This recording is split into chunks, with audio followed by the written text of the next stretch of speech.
Taste the Daily. அண்மை செய்தி. Operation Sindoor நடவடிக்கை குறித்து மக்களவையில் பிரதமர் நரேந்திர மோடி விளக்கம் அளித்து வருகிறார். அதன் நேரலை காட்சிகளை தற்போது பார்க்கலாம்.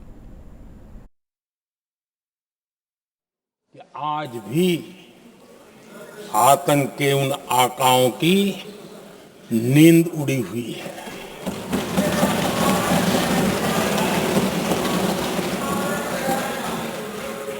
आदरणीय अध्यक्ष जी, मैं हमारी सेना की सफलता के उससे जुड़े भारत के उस पक्ष को सदन के माध्यम से देशवासियों के सामने रखना चाहता हूं। पहला पक्ष पहलगाम हमले के बाद से ही पाकिस्तानी सेना को अंदाजा लग चुका था कि भारत कोई बड़ी कार्रवाई करेगा। उनके तरफ से न्यूक्लियर की धमकियों के भी बयान आना शुरू हो चुके थे। भारत ने 6 मई रात और 7 मई सुबह जैसा तय किया था वैसी कार्रवाई की और पाकिस्तान कुछ नहीं कर पाया। 22 मिनट में 22 अप्रैल का बदला निर्धारित लक्ष्य के साथ हमारी सेना ने ले लिया। दूसरा पक्ष, आदरणीय अध्यक्ष जी, पाकिस्तान के साथ हमारी लड़ाई तो कई बार हुई है, लेकिन ये पहली ऐसी भारत की रणनीति बनी कि जिसमें पहले जहां कभी नहीं गए थे वहां हम पहुंचे। पाकिस्तान के कोने कोने में आतंकी अड्डों को धुआं धुआं कर दिया गया।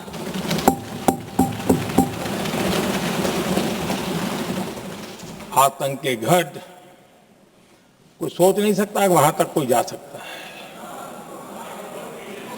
बहावलपुर और मुर्ग के उसको भी जमीन दोस्त कर दिया गया। आदरणीय अध्यक्ष जी, हमारे सेनाओं ने आतंकी अड्डों को तबाह कर दिया। तीसरा पक्ष, पाकिस्तान की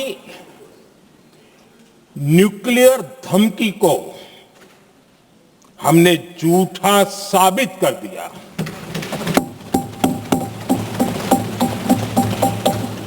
भारत ने सिद्ध कर दिया कि न्यूक्लियर ब्लैकमेलिंग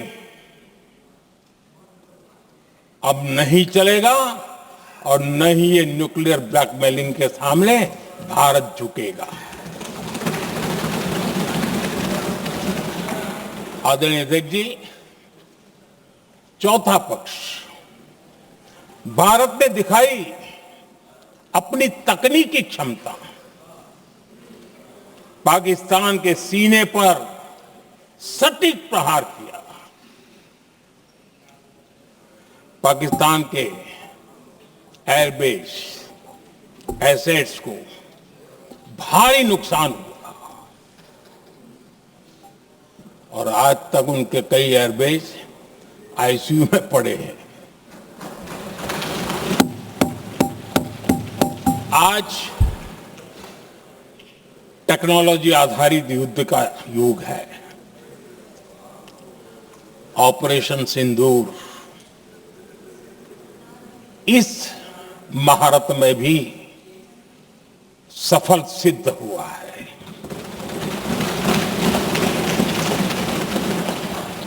अगर पिछले 10 साल में जो हमने तैयारियां की है वो न की होती तो इस तकनीक के युग में हमारा कितना नुकसान हो सकता था, इसका हम अंदाज लगा सकते हैं। पांचवा पक्ष,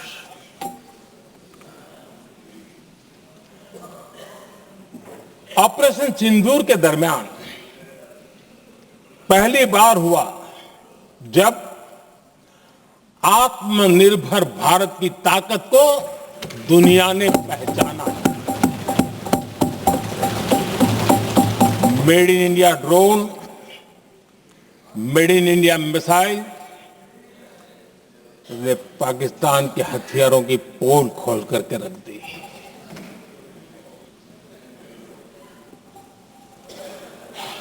आदरणीय अध्यक्ष जी, और भी एक महत्वपूर्ण काम जो हुआ है, वैसे जब राजीव गांधी जी थे उस समय उनके जो एक डिफेंस का काम देखने वाले अमोस थे, उन्होंने जब मैंने सीडीएस की घोषणा की तो वो बहुत प्रसन्न होकर के मुझे मिलने आए थे और बहुत बहुत प्रसन्न थे वो। इस समय ऑपरेशन में नेवी, आर्मी, एयरफोर्स, तीनों सेनाओं का जॉइंट एक्शन, इसके बीच की सिनर्जी, इसने पाकिस्तान के छक्के छुड़ा दिए।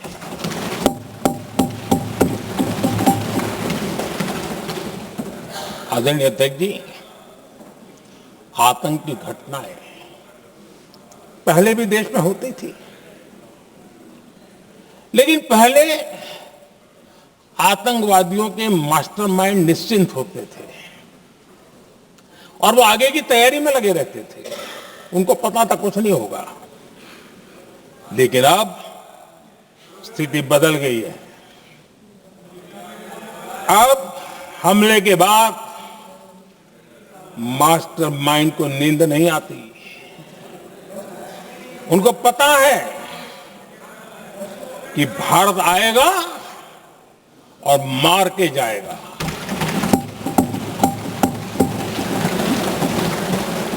ये न्यू नॉर्मल भारत ने सेट कर दिया है।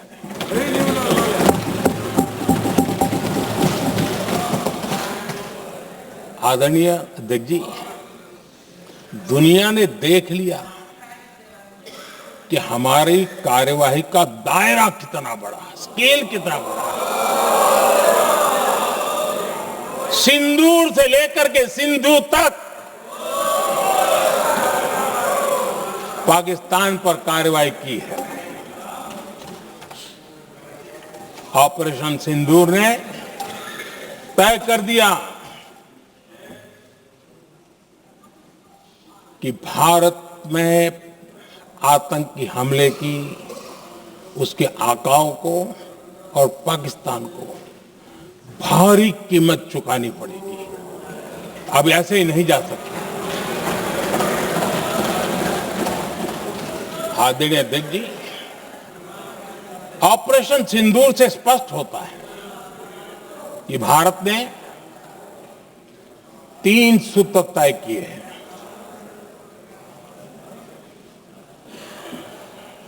अगर भारत पर आतंकी हमला हुआ तो हम अपने तरीके से, अपनी शर्तों पर, अपने समय पर जवाब दे करके रहेंगे।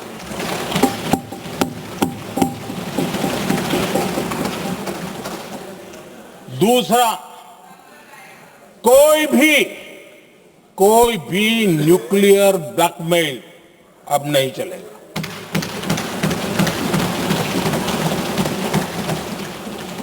और तीसरा,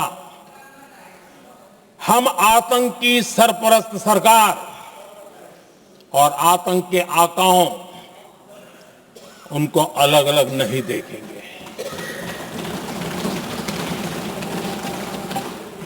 आदरणीय अध्यक्ष जी,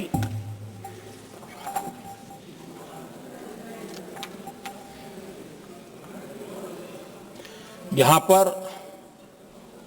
विदेश नीति को लेकर के भी काफी बातें कही गई।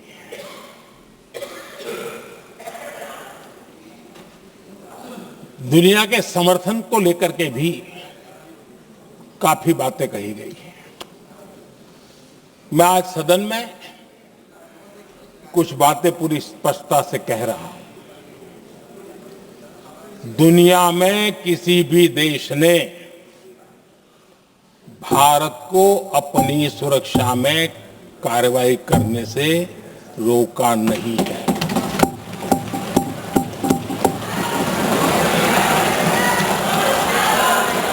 संयुक्त राष्ट्र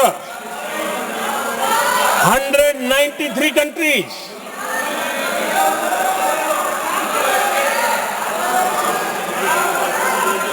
सिर्फ 3 देश 193 कंट्री में सिर्फ 3 देश ऑपरेशन सिंदूर के दौरान पाकिस्तान के समर्थन में बयान दिया था। Only 3 countries. क्वाड हो, ब्रिक्स हो, फ्रांस, रूस, जर्मनी, कोई भी देश का नाम ले लीजिए, तमाम देश दुनिया भर से भारत को समर्थन मिला है।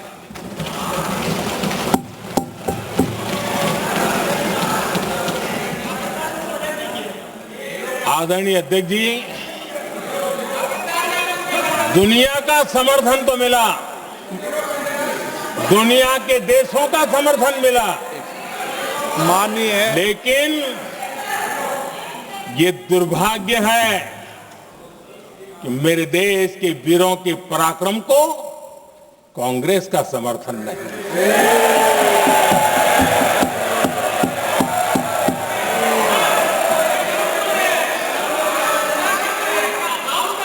22 अप्रैल के बाद 22 अप्रैल के आतंकी हमले के बाद 3-4 दिन में ही ये उछल रहे थे और कहना शुरू कर दिया, कहां गई 56 इंच की छाती, कहां खो गया मोदी, मोदी तो फेल हो गया। क्या मजा ले रहे थे। उनको लगता है वाह बाजी मार ली। उनको पहलगाम के निर्दोष लोगों की हत्या में भी वो अपनी राजनीति तराशते थे।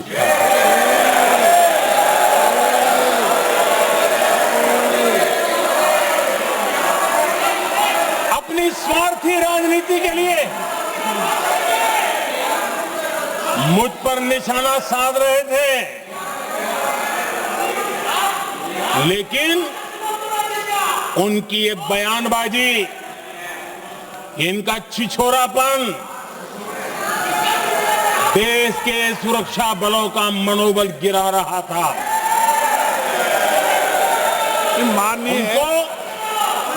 माननीय प्रतिपक्ष के नेता, एक मिनट, प्रतिपक्ष के नेता आपकी बात अपने ध्यान से सुनिए। आप बेटे कांग्रेस कर रहे हैं और कुछ नेताओं को पीछे से, ये उचित नहीं है आपके लिए। न भारत के सामर्थ्य पर भरोसा है और न ही भारत की सेनाओं पर। इसलिए वो लगातार ऑपरेशन सिंदूर पर सवाल उठा रहे हैं। ऐसा करके आप लोग मीडिया में हेडलाइंस तो ले सकते हैं, लेकिन देशवासियों के दिलों में जगह नहीं बना सकते।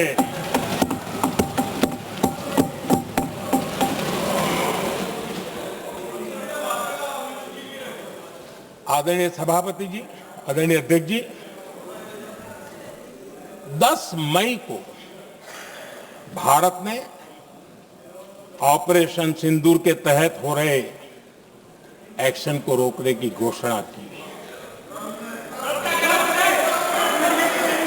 इसको लेकर यहां भांति भांति की बातें कही गई। ये वही प्रोपेगेंडा है जो सीमा पार से फैलाया गया है। कुछ लोग सेना द्वारा दिए गए तथ्यों की जगह पाकिस्तान के झूठ प्रचार को आगे बढ़ाने में जुटे हुए हैं।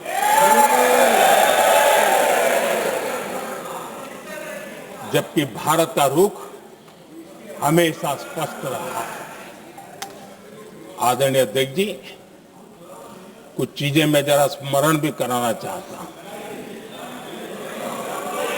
जब सर्जिकल स्ट्राइक हुआ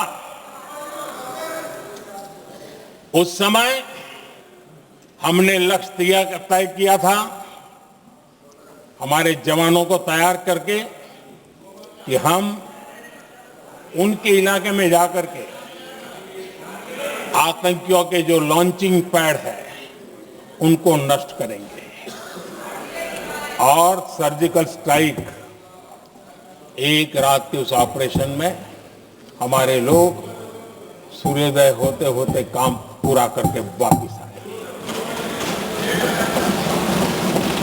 लक्ष्य निर्धारित था कि ये करना है। जब बालाकोट एयर स्ट्राइक किया तो हमारा लक्ष्य तय था कि आतंकियों के जो ट्रेनिंग सेंटर्स है इस बार हम उसको तबाह करेंगे, और हमने वो भी करके दिखाया। ऑपरेशन सिंदूर के समय हमारा लक्ष्य तय था, और हमारा लक्ष्य था कि आतंक के जो एपी सेंटर है और पहलगाम के आतंकियों को जहां से पुरजोश योजना बनी, ट्रेनिंग मिली, व्यवस्था मिली, उस पर हमला करेंगे। हमने उनके नाभि पर हमला कर दिया।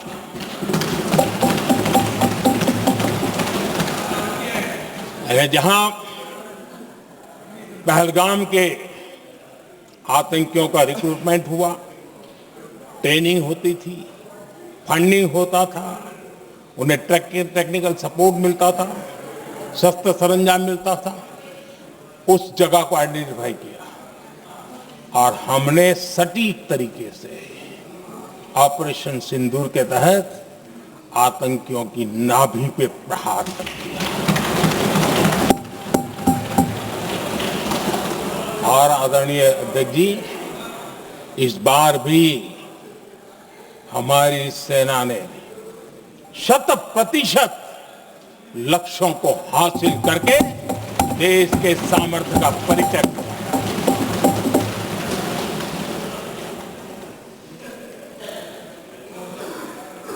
कुछ लोग जानबूझ करके कुछ चीजें भूलने में इंटरेस्टेड होते हैं। देश भूलता नहीं है, देश को याद है। 6 रात और 7 मई सुबह ऑपरेशन हुआ था, और 7 मई को सुबह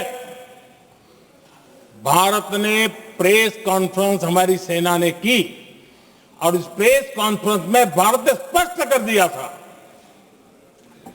और पहले दिन से क्लियर था कि हमारा लक्ष्य है आतंकियों के आका, आतंकियों की जो व्यवस्थाएं जहां से होती है वो, और उनके अड्डे, उनको हम ध्वस्त करना चाहते थे। और हमने प्रेस कॉन्फ्रेंस में कह दिया था, हमने हमारा काम कर दिया है, हमने जो तय किया था पूरा कर दिया है। और इसलिए 6-7 मई को ऑपरेशन हमारा संतोषजनक होने के तुरंत बाद कल जो राजनाथ जी ने कहा था, मैं डंके की चोट पर दोबारा दोहराता हूं, भारत की सेना ने पाकिस्तान की सेना को चंद मिनटों में बता दिया कि हमारा ये लक्ष्य था, हमने ये लक्ष्य पूरा कर दिया है, ताकि उनको पता चले और हमें भी पता चले कि उनके दिल दिमाग में क्या चलता है।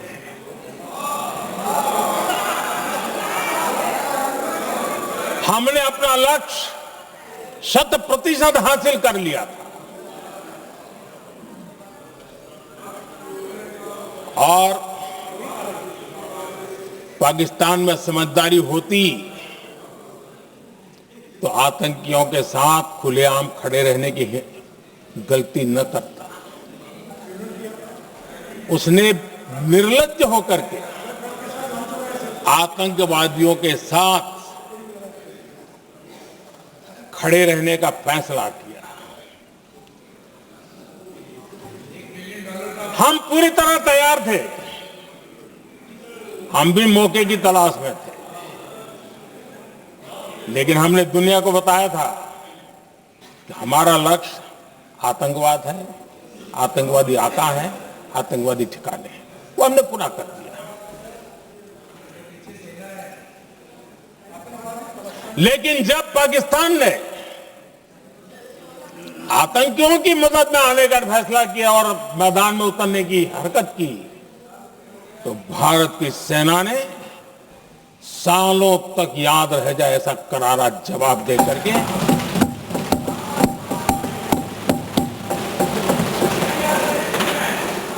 9 मई की मध्य रात्रि और 10 मई की एक प्रकार से सुबह हमारी मिसाइलें उन्होंने पाकिस्तान के हर कोने में प्रचंड प्रहार किया, जिसकी पाकिस्तान ने कभी कल्पना नहीं की थी और पाकिस्तान को घुटनों पर आने के लिए मजबूर कर दिया।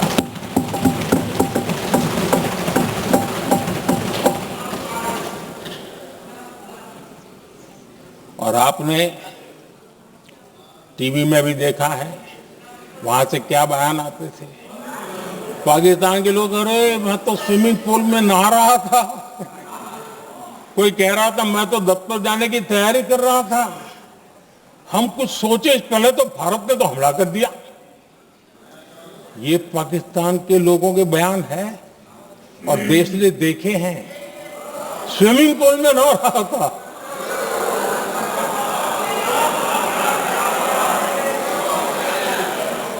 और जब इतना कड़ा प्रहार हुआ, पाकिस्तान ने कभी सोचा तक नहीं था, तब जाकर के पाकिस्तान ने फोन करके डीजीएमओ के सामने फोन करके गुहार लगाई, बस करो, बहुत मारा, अब ज्यादा मार झेलने की ताकत नहीं है, प्लीज हमला रोक दो। ये पाकिस्तान के डीजीएमओ का फोन था। और भारत ने तो पहले दिन ही कह दिया था, 7 तारीख सुबह की प्रेस देख लीजिए, कि हमने हमारा लक्ष्य पूरा कर दिया है, अगर आप कुछ करोगे तो महंगा पड़ेगा। और आप फिर ऐसे कैसे चलता है? प्लीज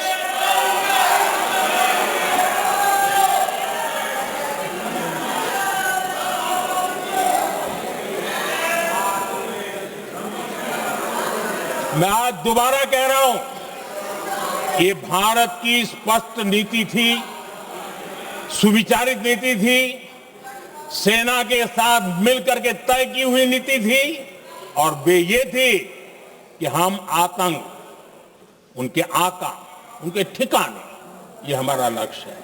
और हमने कहा, पहले दिन प्रेस कॉन्फ्रेंस में कहा है कि हमारा एक्शन नॉन एक्सिलेटरी है, ये हमने कह करके किया है और इसके लिए साथियों हमने हमला रोका। अध्यक्ष जी, दुनिया के किसी भी नेता ने भारत के ऑपरेशन रोकने के लिए नहीं कहा।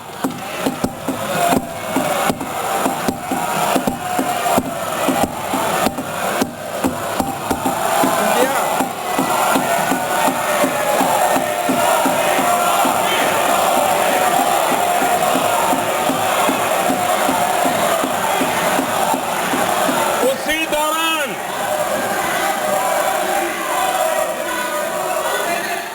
9 तारीख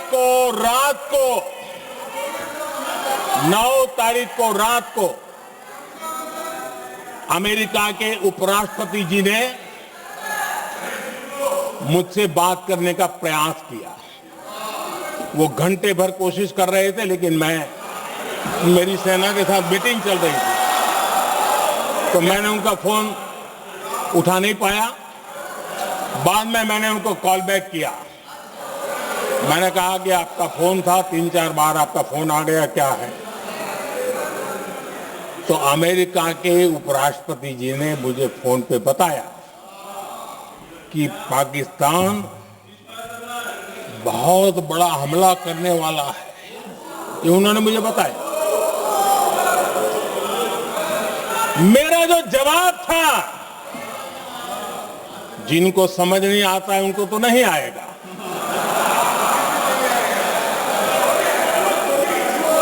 मेरा जवाब था, अगर पाकिस्तान का ये इरादा है तो उसे बहुत महंगा पड़ेगा। ये मैंने अमेरिका के उपराष्ट्रपति को कहा।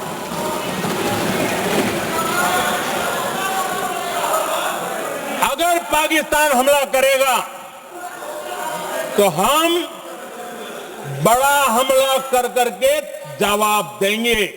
ये मेरा जवाब था। और आगे मेरा एक वाक्य था, मैंने कहा था, हम गोली का जवाब गोले से देंगे।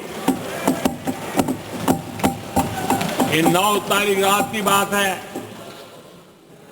और 9 रात में और 10 सुबह हमने पाकिस्तान को सैन्य शक्ति को तहस नहस कर दिया था।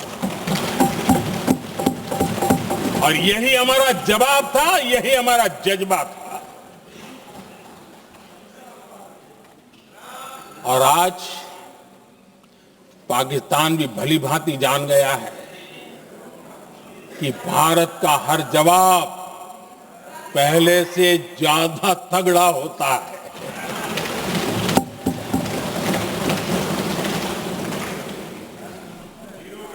उसे यह भी पता है कि अगर भविष्य में नौबत आई तो भारत आगे कुछ भी कर सकता है।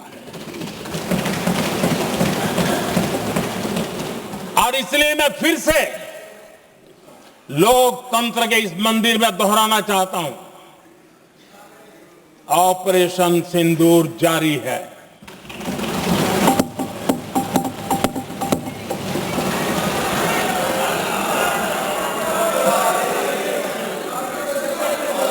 पाकिस्तान ने दुस्साहस की अगर कल्पना की तो उसे करारा जवाब दिया जाएगा।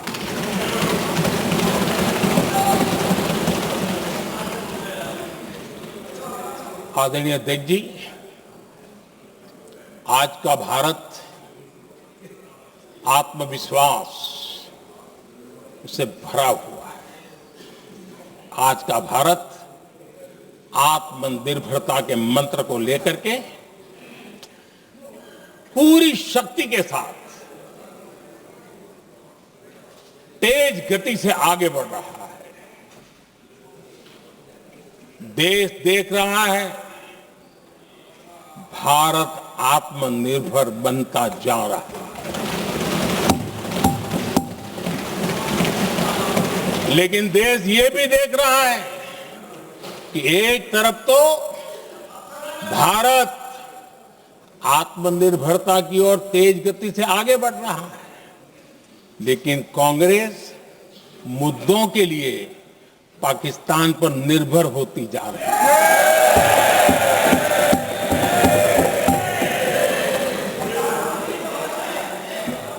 मैं आज पूरा दिन देख रहा था, जो 16 घंटे से जो चर्चा चल रही है, दुर्भाग्य से प्लीज बैठिए, सब जवाब दे दिया आपका, आप सुनते नहीं, सबका जवाब दे दिया, प्लीज। नो, दुर्भाग्य से सुनिए जवाब। कांग्रेस को पाकिस्तान के मुद्दे इंपोर्ट करने पड़ रहे हैं।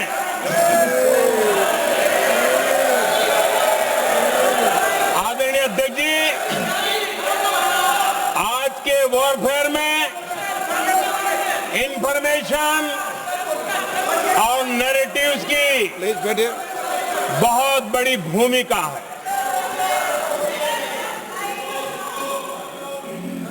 नैरेटिव घड़ करके, एआई का भी भरपूर उपयोग करके सेनाओं के मनोबल को कमजोर करने के खेल भी खेले जाते हैं। जनता के अंदर अविश्वास पैदा करने के भी भरपूर प्रयास होते हैं। दुर्भाग्य से कांग्रेस और उसके सहयोगी पाकिस्तान के ऐसे ही प्रपंच के प्रवक्ता बन चुके हैं।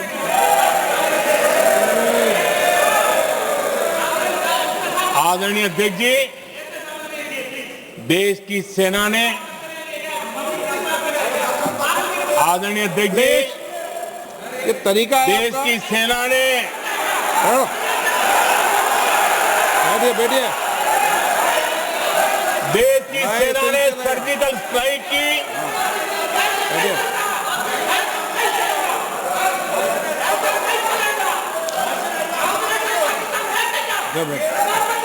बैठिए बैठिए। आदरणीय अध्यक्ष जी, देश की सेना ने सफलतापूर्वक सर्जिकल स्ट्राइक की तो तुरंत कांग्रेस वालों ने सेना से सबूत मांगे थे, लेकिन जब उन्होंने देश का मूड देखा, देश का मिजाज देखा, तो सुर उनके बदलने लगे और बदल करके क्या कहने लगे? कांग्रेस के लोगों ने कहा, ये सर्जिकल स्ट्राइक क्या बड़ी बात है, ये तो हमने भी की थी। एक ने कहा 3 सर्जिकल स्ट्राइक की थी, दूसरे ने कहा 6 सर्जिकल स्ट्राइक की थी, तीसरे ने कहा 15 सर्जिकल स्ट्राइक की थी। जितना बड़ा नेता उतना बड़ा आंकड़ा चल रहा था।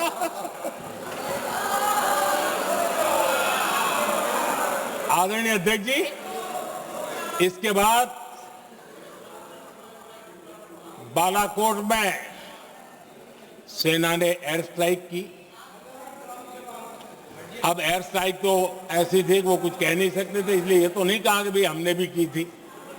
उसमें तो उन्होंने समझदारी दिखाई, लेकिन फोटो मांगने लगे। एयर स्ट्राइक हुई तो फोटो दिखाओ, क्या कहां गिरा, क्या तोड़ा, कितना तोड़ा, कितने मरे, बस यही पूछते रहे। पाकिस्तान भी यही पूछता था, ये भी यही पूछते थे। इतना ही नहीं, आदरणीय अध्यक्ष जी, जब पायलट अभिनंदन पकड़े गए तो पाकिस्तान में तो खुशी का माहौल होना स्वाभाविक था कि उनके हाथ में भारतीय सेना का एक पायलट उनके हाथ लगा था। लेकिन यहां पर भी कुछ लोग थे जो कानों कानों में कह रहे थे फंसा। अब अभिनंदन वहां है, मोदी ला करके दिखा दे। अब देखते हैं मोदी क्या करता है। आज डंके की चोट पर अभिनंदन वापिस आएगा।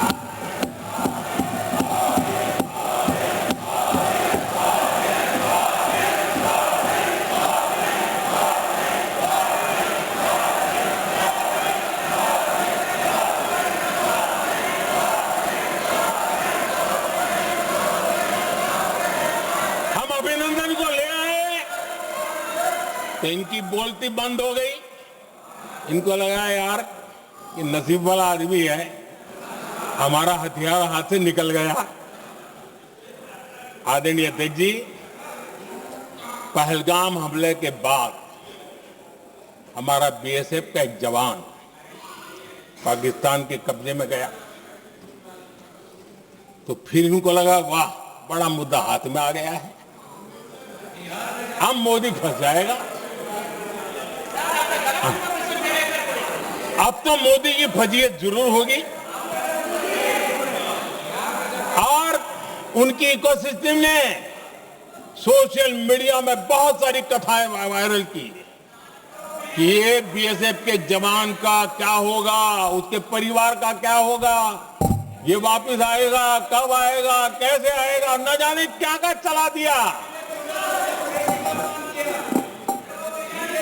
आदरणीय अध्यक्ष जी, बीएसएफ का वो जवान भी आन बान शान के साथ वापस आया।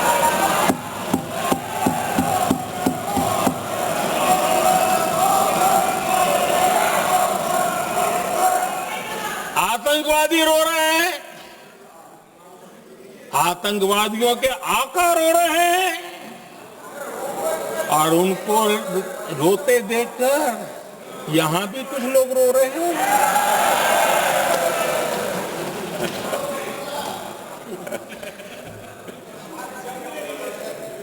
अब देखिए, सर्जिकल स्ट्राइक में सर्जिकल स्ट्राइक चल रही थी, उसके बाद उन्होंने एक खेल खेलने की कोशिश की, बात जमी नहीं। एयर स्ट्राइक हुई तो दूसरा खेल खेलने की कोशिश की, वो भी जमी नहीं। जब ये ऑपरेशन सिंदूर हुआ तो उन्होंने नया पैंतरा शुरू किया। और क्या शुरू किया? रोक क्यों दिया? पहले तो मानने को तैयार नहीं थे कि मुक्त करते, अब कहते रोक क्यों दिया? वारे बयान बहादुरों,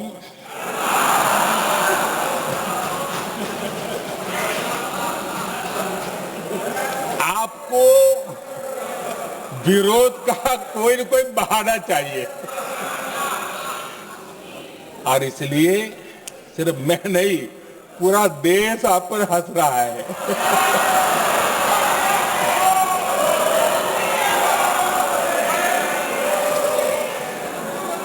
आदरणीय अध्यक्ष जी,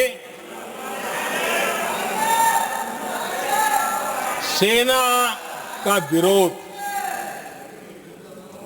सेना के प्रति एक पता नहीं नेगेटिविटी, ये कांग्रेस का पुराना रवैया रहा।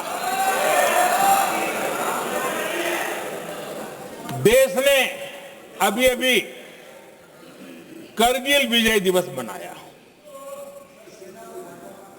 लेकिन देश पूरी तरह जानता है कि उनके कार्यकाल में और आज तक करगिल के विजय को कांग्रेस ने अपनाया नहीं है। न करगिल विजय दिवस मनाया है, न करगिल विजय का गौरव किया। इतिहास साक्षी है। देखिए, जब डोकलाम में सैन्य हमारा शौर्य दिखा रहा था, तब कांग्रेस के नेता चुपके चुपके किससे ब्रीफिंग देते थे, वो सारी दुनिया अब जान गई।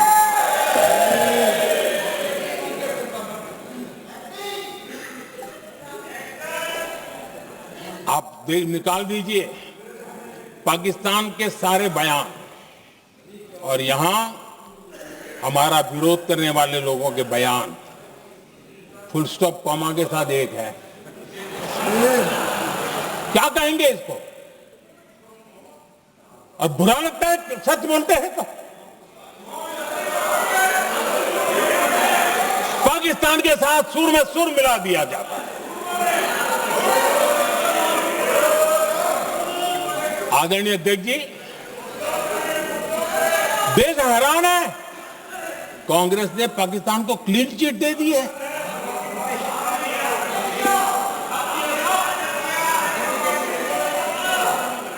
उनकी ये हिम्मत, और इनकी आदत जाती नहीं है, ये हिम्मत कि पहलगाम के आतंकी पाकिस्तानी थे, इसका सबूत दो।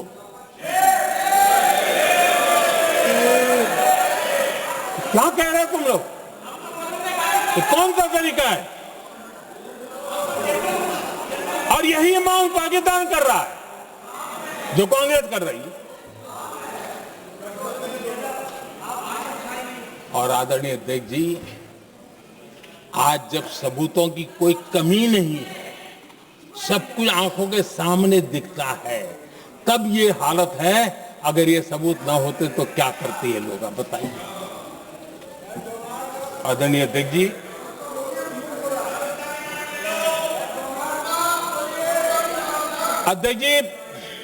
ऑपरेशन सिंदूर के एक पार्ट की तरफ तो चर्चा भी बहुत होती है, ध्यान भी जाता है, लेकिन देश के लिए कुछ गौरव की क्षणें होती हैं, ताकत के परिचय होता है, उसकी तरफ भी ध्यान जाना बहुत आकर्षित है। हमारे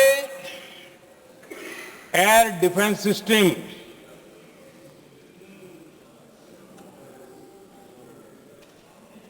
दुनिया में इसकी चर्चा है। हमारे एयर डिफेंस सिस्टम ने पाकिस्तान की मिसाइल और ड्रोन्स उसको तिनके की तरफ बिखेर दिया था।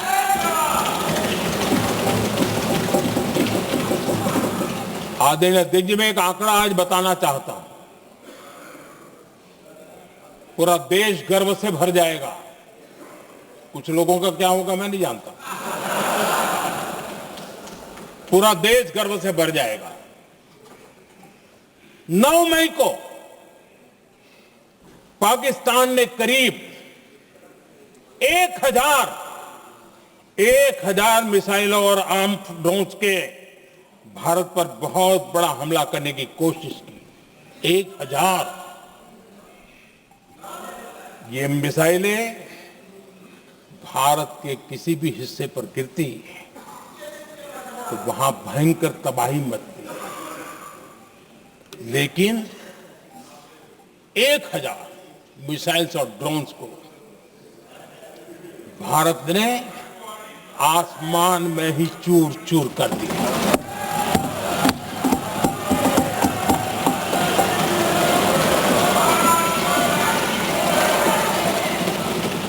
हर देशवासी को इससे गर्व हो रहा है। लेकिन जैसे कांग्रेस के लोग इंतजार कर रहे थे, कुछ तो गड़बड़ होगी यार, मोदी मरेगा, कहीं तो फंसेगा।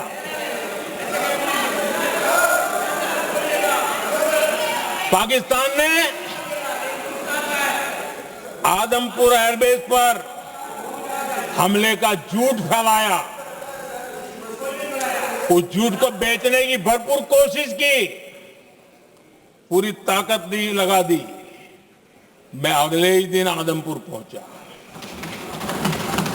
और खुद जाकर के उनके झूठ को मैंने बेनकाब कर दिया। तब जाकर के उनको अकल ठिकाने लगी कि अब ये झूठ चलने वाला नहीं है। आदरणीय अध्यक्ष जी,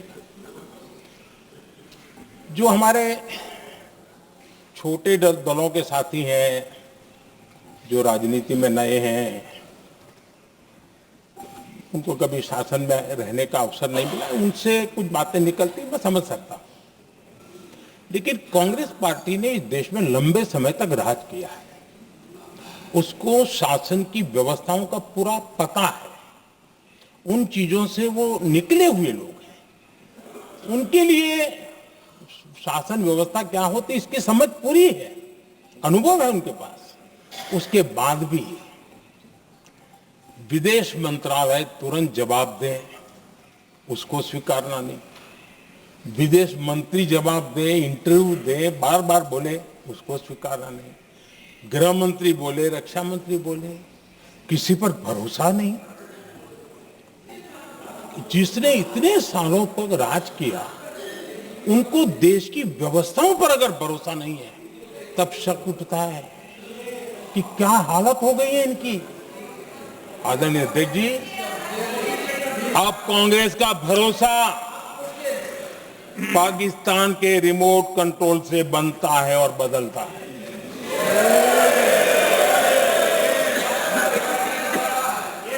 आदरणीय अध्यक्ष जी, एक बिल्कुल कांग्रेस के नए सदस्य, यानी उनको तो क्षमा करनी चाहिए, नए सदस्य को क्या कहेंगे, लेकिन कांग्रेस के आका जो उनको लिख करके देते हैं और उनसे बुलवाते हैं, खुद में हिम्मत नहीं है, उनसे बुलवाते हैं कि ऑपरेशन सिंदूर ये तो तमाशा था, ये आतंकवादियों ने जिन 26 लोगों को मौत के घाट उतारा था ना, उस भयंकर क्रूर घटना पर ये तेजाब छिड़कने वाला पाप है। तमाशा कहते हो?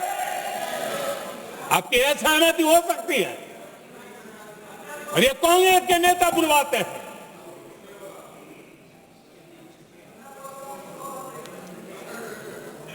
आदरणीय अध्यक्ष जी, पहलगाम के हमलावरों को कल हमारे सुरक्षा बलों ने ऑपरेशन महादेव करके अपने अंजाम तक पहुंचाया।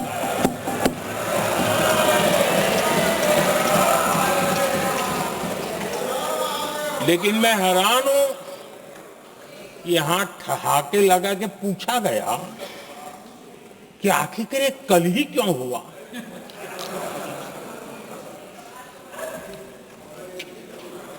अब ये क्या हो गया है, मुझे समझ नहीं आ रहा है। क्या ये ऑपरेशन के लिए कोई सावन महीने का सोमवार ढूंढा गया था क्या? क्या हो गया है इन लोगों को? हताशा, निराशा इस हद तक।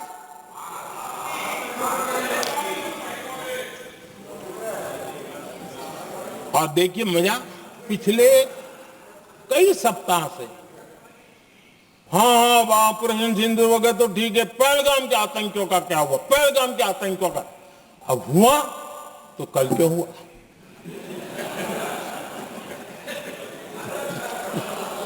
और कल ही क्यों हुआ? क्या हाल है अध्यक्ष जी का। आदरणीय अध्यक्ष जी,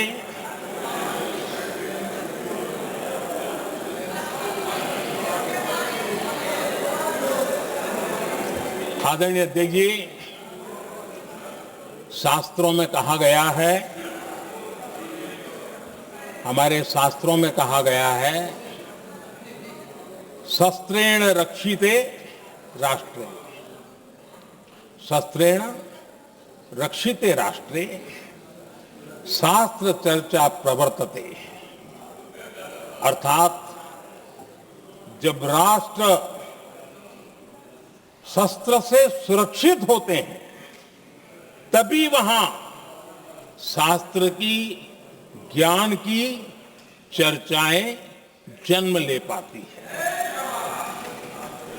जब सीमा पर सेनाएं मजबूत होती है, तभी लोकतंत्र प्रखर होता है। आदरणीय अध्यक्ष जी, ऑपरेशन सिंदूर बीते दशक में भारत की सेना के सशक्तिकरण का एक साक्षात प्रमाण है। ऐसे ही नहीं हुआ है।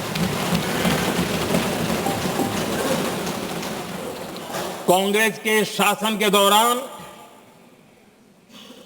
सेनाओं को आत्मनिर्भर बनाने के संबंध में सोचा तक नहीं जाता था। आज भी आत्मनिर्भर शब्द की मजाक उड़ाई जाती है। वैसे वो महात्मा गांधी से आया हुआ है, लेकिन आज भी मजाक उड़ाई जाती है। हर रक्षा सौदे में कांग्रेस अपने मौके खोजती रहती थी।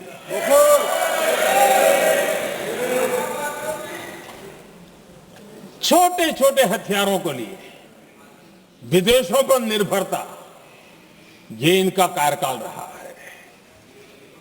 Bullet proof jacket, night vision camera तक नहीं होते थे, और लंबा लिस्ट है। जीप से शुरू होता है, बफो, हेलीकॉप्टर, हर चीज के साथ घोटाला जुड़ा हुआ है। आदरणीय अध्यक्ष जी, हमारी सेनाओं को आधुनिक हथियारों के लिए दशकों तक इंतजार करना पड़ा। आजादी के पहले, और इतिहास गवाह, एक जमाना था जब डिफेंस मैन्युफैक्चरिंग में भारत का आवाज सुनाई देती थी। जिस समय तलवारों से लड़ा जाता था ना, तब भी तलवारें भारत की श्रेष्ठ मानी जाती थी। हम डिफेंस के इक्विपमेंट में आगे थे। लेकिन आजादी के बाद जो एक मजबूत डिफेंस इक्विपमेंट मैन्युफैक्चरिंग का हमारा दायरा था, जो हमारा पूरा इकोसिस्टम था, उसको सोच समझ करके तबाह कर दिया गया, उसको दुर्बल किया गया।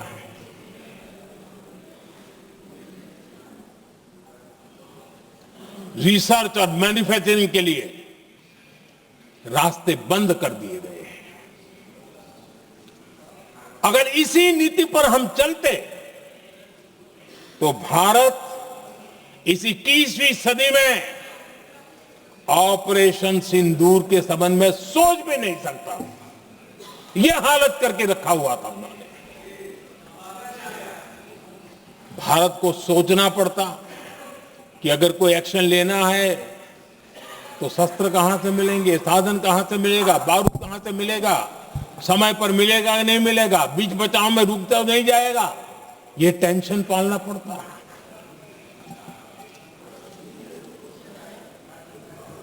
आदरणीय अध्यक्ष जी, बीते एक दशक में मेक इन इंडिया हथियार सेना को मिले, उन्होंने इस ऑपरेशन में बहुत निर्णायक भूमिका निभाई।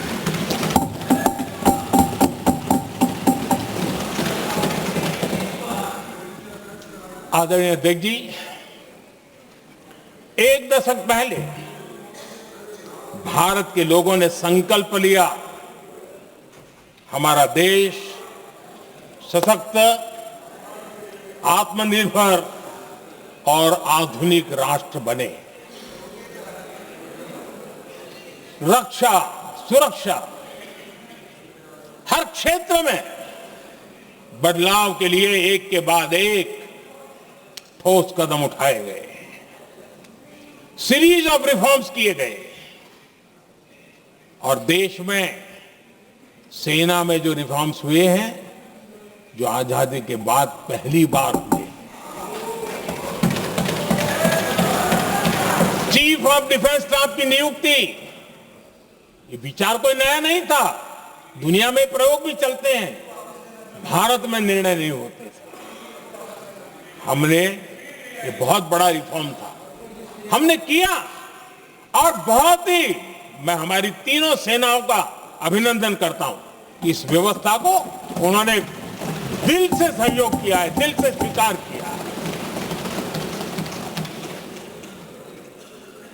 सबसे बड़ी ताकत ज्वाइंटनेस और इंटीग्रेशन की।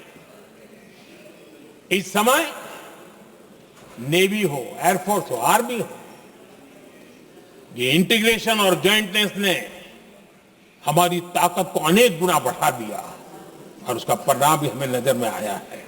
ये हमने करके देखा है। सरकार की जो डिफेंस प्रोडक्शन की कंपनियां थी उसमें हमने रिफॉर्म किए। शुरुआत में वहां पर आग लगाना, आंदोलन करवाना, हड़तालें करवाने के खेल चल रहे थे, अभी भी बंद नहीं हुए हैं, लेकिन देश हित को सर्वोपरि मान करके उन डिफेंस इंडस्ट्री के हमारे जो लोग थे सरकारी व्यवस्था में, उन्होंने इसको मन से लिया, रिफॉर्म को स्वीकार किया और वो भी आज बहुत प्रोडक्टिव बन गए। इतना ही नहीं, हमने प्राइवेट सेक्टर के लिए भी डिफेंस के दरवाजे खोल दिए हैं और आज भारत का प्राइवेट सेक्टर आगे आ रहा है। आज स्टार्टअप्स डिफेंस के क्षेत्र में हमारे 27-30 साल के नौजवान, टियर 2, टियर 3 सिटी के नौजवान, कई कुछ जगह तो बेटियां स्टार्टअप का नेतृत्व कर रही है। डिफेंस के सेक्टर में सैकड़ों की तादाद में आज स्टार्टअप काम कर रहे हैं। ड्रोन्स, एक प्रकार से मैं कह सकता हूं, ड्रोन्स की जितनी भी एक्टिविटी हमारे देश में हो रही है, शायद एवरेज 30-35 की उम्र होगी जो लोग कर रहे हैं, वो सारे लोग, और सैकड़ों की तादाद में कर रहे हैं। और उसका ताकत, क्योंकि इनका भी योगदान था इसमें, जिन्होंने इस प्रकार के प्रोडक्शन किए हैं, और वो हमें ऑपरेशन सिंदूर में बहुत काम आए। मैं उन सबके प्रयासों को बहुत साधुवाद करता हूं और मैं उनको विश्वास दिलाता हूं, आगे बढ़िए, अब देश रुकने वाला नहीं है। आदरणीय अध्यक्ष जी, डिफेंस सेक्टर में मेक इन इंडिया ये नारा नहीं था। हमने इसके लिए बजट पॉलिसी में जो परिवर्तन करना था, जो नए इनिशिएटिव ले रहे थे, वो नए इनिशिएटिव लिए। और सबसे बड़ी बात, क्लियर कट विजन के साथ हमने देश में make in India defence sector के अंदर तेज गति से हम आगे बढ़ रहे हैं। आदरणीय अध्यक्ष जी, एक दशक में डिफेंस का बजट लगभग पहले से 3 गुना हुआ है। डिफेंस प्रोडक्शन में करीब करीब 250% वृद्धि हुई है, 250% वृद्धि हुई है। 11 वर्षों में डिफेंस एक्सपोर्ट 30 गुना से भी ज्यादा बढ़ा है, 30 गुना से ज्यादा। डिफेंस एक्सपोर्ट आज दुनिया के करीब 100 देशों तक हम पहुंचे। और आदरणीय अध्यक्ष जी, कुछ चीजें ऐसी होती हैं जो इतिहास में बहुत बड़ा प्रभाव छोड़ती है। ऑपरेशन सिंदूर ने डिफेंस का जो मार्केट है उसमें भारत का झंडा गाड़ दिया है। भारत के हथियारों की डिमांड आज बढ़ती चली जा रही है, मांग बढ़ रही है। ये भारत में उद्योगों को भी बल देगी, एमएसएमई को बल देगी, हमारे नौजवानों को रोजगार देगी और हमारे नौजवान अपनी बनाई चीजों से दुनिया में अपनी ताकत का प्रदर्शन कर पाएंगे। ये आज दिख रहा है, मैं देख रहा हूं।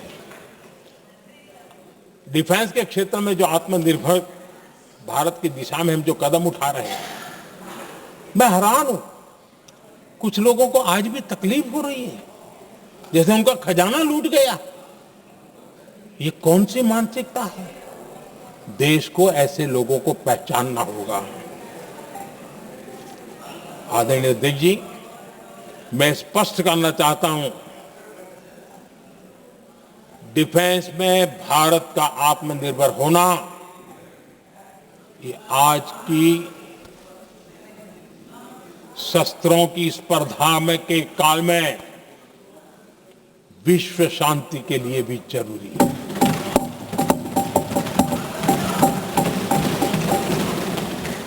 मैं पहले भी कह चुका हूं, भारत युद्ध का नहीं बुद्ध का देश है।